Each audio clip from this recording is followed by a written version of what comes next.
అంటే ఇప్పుడు ఎవరైనా బయట వాళ్ళు కానీ అడిగినప్పుడు మీకు ప్రామాణిక గ్రంథం ఏమున్నది మాకంటే ఈ గ్రంథాలు ఉన్నాయని వాళ్ళు చెప్తున్నప్పుడు అవును. మీరు చెప్పలేకపోతున్నప్పుడు ఈ ప్రస్థానత్రయాన్ని చెప్పండి అని చెప్పారు కదా, అందుకని అంటే ప్రామాణిక గ్రంథం ఉపనిషత్తే కాబట్టి ఇది ఆ రెండింటిని అనువదించుకొచ్చాయి 3 కాబట్టి ప్రస్థానత్రయం మనం చెప్పాలి. మనం ఆ ప్రామాణిక గ్రంథం ఎందుకంటే ప్రమాణ వేదం, వేదం ఉపనిషత్తు, ఉపనిషత్తు వేదము.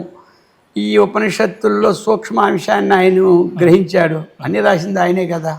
మొత్తం అష్టాదశ పురాణాలు కానీ అవి కానీ భారతం కానీ ఆయనకి తెలియదు ఏం లేదు కదా. అందుకే భవిష్యత్తులో వీటిని ఎవడైనా ఖండిస్తాడేమో అనే ఉద్దేశంతో ఖండన మండనాలకు కూడా సిద్ధాంత ధృవీకరణ చేసినటువంటి సూత్రాలు అది ఎవడో తెలిగించలేడు. అందుకని ఆయన నువ్వే సూత్రాలుగా రాయి అని చెప్పి ఆయన చేస్తే మన ప్రమాణం ఈ 2 ఆధ్యాత్మిక విజ్ఞానంలో ఈ 3 ప్రమాణం అది అనమాట. అన్నిటికీ కవచాలు ఉంటాయి కదా గురువుగారు. అంటే మన బయట నుంచి ఎలాంటి దుష్ట శక్తుల ప్రభావం లేకుండా హనుమాన్ కవచం ఉంటుంది, ఇట్లా పరమేశ్వరుడు కవచం ఉంటుంది కదా. అట్లా లలిత అమ్మవారి కవచం ఏమైనా ఉన్నదండి? ఉంటుంది. మామూలు ఇప్పుడు దేవీ కవచం ఉంది కదా, అదే అన్నిటికీ వర్తిస్తుంది. అర్థమైంది కదా. ఇప్పుడు దేవీ కవచం అనేది ఒకటి ఉంది కదా, అది దేవి. ఇక అన్ని దేవులకి అదే కవచం. ఇప్పుడు కవచము అర్గలము కీలకం. దేవి కవచం, దేవి అర్గలా స్తోత్రములు, దేవి కీలక స్తోత్రాలు. ఇదన్నిటికీ ఉపయోగమే. అంటే ప్రత్యేకంగా ఏమి లలితాదేవికి కవచం అన్నటువంటిది అది రాస్తుంటారులే కొంతమంది. కవచం అంటే ఏమిటంటే ఆ పేరు పెట్టడమే, వర్ణన అదే ఉంటుంది. అర్థమైంది కదా. ఇవన్నీ ఎలా ఉంటాయంటే స్వీట్ కొట్టులోకి వెళ్ళిన తర్వాత పేర్లు మార్పు, అన్నిట్లో ఉన్నది అదే స్వీటు. హాట్ కొట్టులోకి వెళ్ళిన తర్వాత పేర్లు మార్పు, అదే హాట్. స్తోత్రమన్నా కవచమన్నా ఏమి నామాలన్నా అలాగనే మనకి ఏమి సుప్రభాతం అన్నా అన్నీ అదే. అంటే నిత్యము అమ్మవారిని పారాయణం చేసుకోవాలి. అమ్మవారి యొక్క కృపను పొందాలి అనుకున్న వాళ్ళు ఏ విధంగా వాళ్ళు దైనందిక జీవితం ఉండాలని చెప్పాలి. మనకి శక్తి కొలది అమ్మవారిని ప్రార్థించుకోవాలి. మెయిన్ అది. ఎందుకంటే ఎంత చదవాలని మొద్దు, గంగ గోవు పాలు గరిటడీనని చాలు.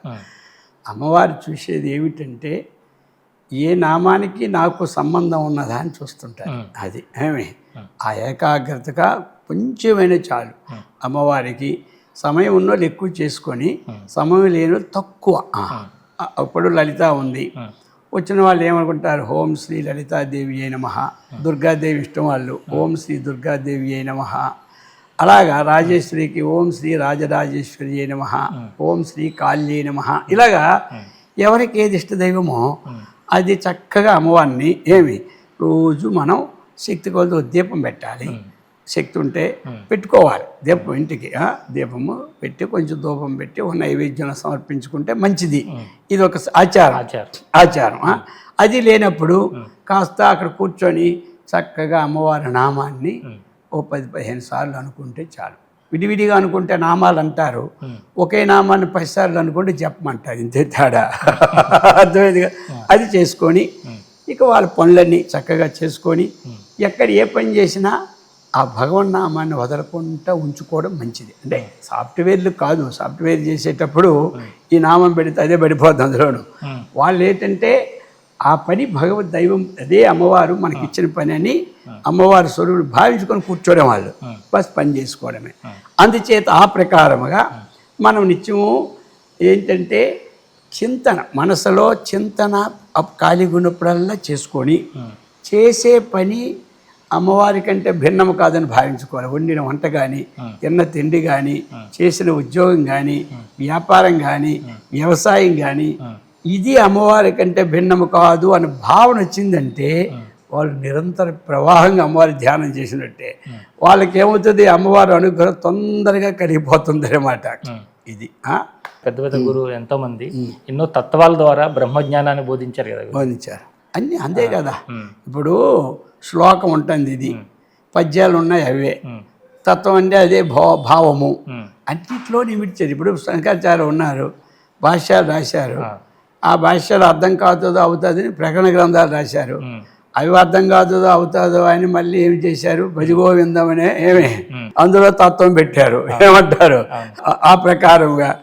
ఇంకా అర్థం కాలేదు లేని వాళ్ళందరికీ కొన్ని స్తోత్రాలు రాశారు.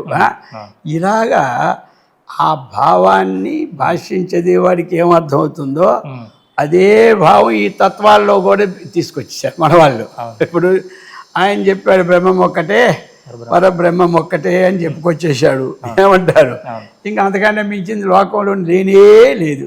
ఇలాగ మన వాళ్ళు ప్రతి వారికి అర్థం కావాలనే భావనతో అన్ని ఆ భావమే ఉంటుంది ఇందులో కూడా. తత్వం చదివేవాడు ఏది పొందాడో శాస్త్ర విచారణ వాడు అదే పొందుతాడు. భావంలోనే కదా మార్పు, శాస్త్రంలో అన్నీ ఒక్కటే, అది మన భావమే. మీరు చెప్పే ప్రవచనాల్లో ముఖ్యంగా ఎవరి తత్వాలను మీరు చెప్తా ఉంటారు? నేను ఎక్కువ శంకరాచార్యుల వారు తత్వము, ఆయన మనకి రచన గ్రంథాలు, తరువాత ఉపనిషత్తులు ఎక్కువ చెప్తాను, భగవద్గీత చెప్తాను, బ్రహ్మసూత్రాలు చెప్తాను. అలాగనే లలితాదేవి నాకు అది ఉండదు, మొత్తం అన్ని చెప్పేస్తా. ఇప్పుడు చాతుర్మాసం చేసిన ఒక సబ్జెక్ట్ పెడతా, ఓ సంవత్సరం విష్ణు సహస్రనామ స్తోత్రం పెడుతుంటాను, ఓ సంవత్సరం లలితాదేవి పెడుతుంటాను. ఎక్కువ ఆ వేదాంతానికి ఆచార్యుల వారి ప్రకటన గ్రంథాలు పెడతాను. అది అమ్మవారిని స్థితిస్తూ ఏదైనా ఒక స్తోత్రంతో మనం ఈ కార్యక్రమం. ఓం శివశక్త్యా యుక్తో యది భవతి శక్త ప్రభవితం నచే దేవం దేవో నకలకృచల స్పందితమపి అతస్త్వామారాధ్యాం హరిహర విరించాదిభిరపి ప్రణంతం స్తోత్రం వా కథమకృత పుణ్య ప్రభవతి తనీయాం సంపాంసం తవ చరణ పంకేరుభవం విరించి సంచన్మన్ విరచతి లోకాన్ వికలం. ఓం చతుర్భుజే చంద్రకళావతంసే కుచోన్నతే కుంకుమరాగశోణే పుండ్రేక్షుభానే క్షుభమందహాసః హస్తే నమస్తే జగదేకమాతః. ఓం శ్రీ విద్యాం జగతాం ధాత్రీం సర్గస్థితిలయేశ్వరీం నమామి లలితాం వందే నిత్యసుఖదాయకం. ఓం సహనా భవతు సహనౌ భునక్తు సహ వీర్యం కరవావహై తేజస్వినావధీతమస్తు మా విద్విషావహై. ఓం శాంతి శాంతి శాంతి. అమ్మవారి కృపతో భక్తులందరికీ, శ్రోతలందరికీ, సమస్త జనులకు ఆయురారోగ్య ఐశ్వర్య అఖండమైనటువంటి భక్తి జ్ఞానములు అమ్మవారు ప్రసాదించుగాక. హరి ఓం తత్సత్. లోకములో చరాచరమంతా కూడా సుఖవ్యాప్తిని పొందునుగాక. హరి ఓం తత్సత్. ఓం